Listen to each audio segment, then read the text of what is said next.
आज हम लोग जल चक्र के बारे में जानेंगे। जल सभी जीवों के लिए अनिवार्य है, आवश्यक है। जल के बिना जीवन की कल्पना नहीं की जा सकती है। मतलब बिना पानी के हम जिंदा नहीं रह सकते हैं। तो आज हम लोग जल चक्र के बारे में जानेंगे। हम इस चित्र के माध्यम से आज आपको जल चक्र के बारे में समझाने का प्रयास कर रहे हैं। जैसा कि आप चित्र में देख रहे हैं, ये बड़े बड़े पहाड़ हैं, ये आप देख रहे हैं वृक्ष, ये नदी है, ये समुद्र है।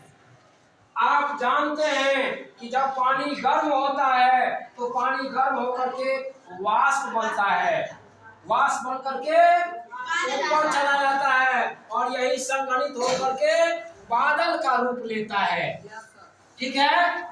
आप यदि स्नान करते हैं, आपका कपड़ा भीग जाता है तो आप उसको सूखने के लिए धूप में दे देते हैं। उसका पानी कहाँ चला जाता है? उसका पानी वाष्प बन करके ऊपर उठ जाता है। मतलब ये कि जब हम पानी को गर्म करेंगे तो पानी गर्म होकर के वाष्प बनकर ऊपर चला जाता है और ऊपर जमा होकर के बादल बन जाता है ना। तो आपने देखा होगा कि पेड़ पौधे दोपहर के समय मुरझा जाते हैं। पेड़ पौधे दोपहर में मुरझा जाते हैं, इसीलिए होता है क्योंकि पेड़ पौधे वे जब धूप लगता है तो उसका पानी वाष्प बन करके ऊपर उड़ जाता है। उस क्रिया को कहते हैं वाष्पोत्सर्जन। क्या कहते हैं? पत्ती के द्वारा जब पानी वाष्प बन करके ऊपर उड़ता है तो उस क्रिया को कहते हैं वाष्पोत्सर्जन। तो पानी वाष्पीकरण के द्वारा और वाष्पोत्सर्जन के द्वारा वाष्प बन करके ऊपर चला जाता है और ऊपर जाने के बाद संघनित होकर के बादल बन जाता है। और जब यह बादल गर्मी के कारण पिघलता है तो वर्षा के रूप में वही पानी जो वाष्पीकृत होकर के ऊपर उठ गया था, वही पानी वर्षा के रूप में फिर नीचे आ जाता है।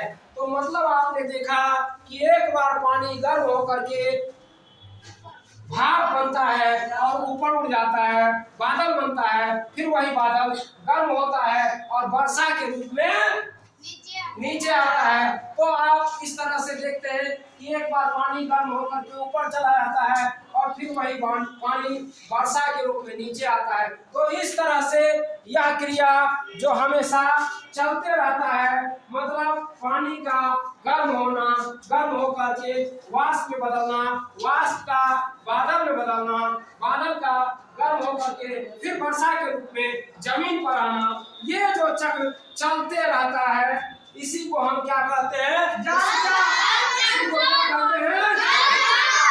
तो यह जल चक्र सब दिन हमेशा चलते रहता है।